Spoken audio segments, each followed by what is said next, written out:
অপেক্ষার প্রহর শেষ হচ্ছে আম প্রেমীদের। আগামীকাল থেকে বাজারে আসছে সাতক্ষীরার বিখ্যাত গোবিন্দভোগ, গোপালভোগ, মুম্বাই সহ কয়েক প্রজাতির আম। তবে জেলার সুস্বাদু হিমসাগর আম পেতে ভোক্তাদের অপেক্ষা করতে হবে আরও 2 সপ্তাহ। এদিকে ঝড় বৃষ্টিতে কিছুটা ক্ষয়ক্ষতি হলেও আমের ফলন ভালো হয় হাসি ফুটেছে চাষিদের মুখে। সাতক্ষীরা প্রতিনিধি রামকৃষ্ণ চক্রবর্তীর তথ্যচিত্রে জানাচ্ছেন সুলাইমান কবির।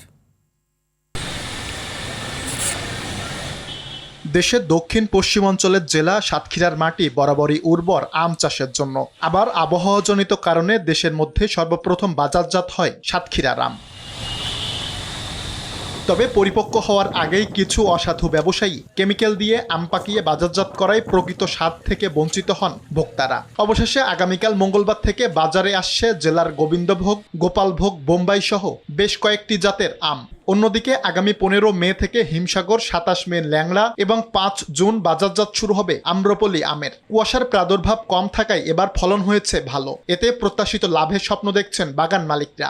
আমাদের গাছে যেরকম পরিমাণে বয়ল হইল সেরকম পরিমাণে বয়ল দাঁড়ালো না, এবং সবচেয়ে আগে বাজারে ঘাটে টাউনে ওঠে এই সাতক্ষীরার আম। আগামী 5 তারিখ থেকে সাতক্ষীরার প্রথম যে আমটা পাকে গোবিন্দভোগ আম, এটা ভাঙা শুরু হবে। এরপরে 15 তারিখ থেকে হিমসাগর। কীটনাশকের দাম বেশি, লিভার খরচ বেশি, সব মিলাই আমাদের খরচটা এবার বেশি। তা আশা করতেছি যদি প্রাকৃতিক দুর্যোগ যদি না আসে, তবে বাজার যদি আমরা একটা 2000 টাকা মন বেচতে পারি, তাহলে আমরা কৃষকরা লাভবান হব। সাতক্ষীরার গোবিন্দভোগ আমটা সবার প্রথমে ওঠে এবং এটা একটা আশু জাতের আম। আশু জাতের আম হওয়ার কারণে আমাদের দেশে ব্যাপক একটা চাহিদা। নিরাপদ ও স্বাস্থ্যসম্মত উপায়ে আমের সরবরাহ নিশ্চিত করতে কাজ করছে জেলা কৃষি বিভাগ। নিরাপদ এবং স্বাস্থ্যসম্মত আম যেন ভোক্তারা খেতে পারেন, সেই লক্ষ্যে আমাদের প্রশাসন, আইন শৃঙ্খলা রক্ষা বাহিনী এবং কৃষি বিভাগ কাজ করে যাচ্ছে।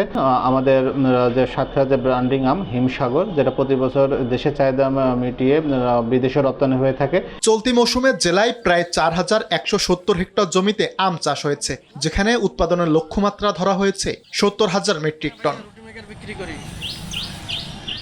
সুলাইমান কবির, RTV।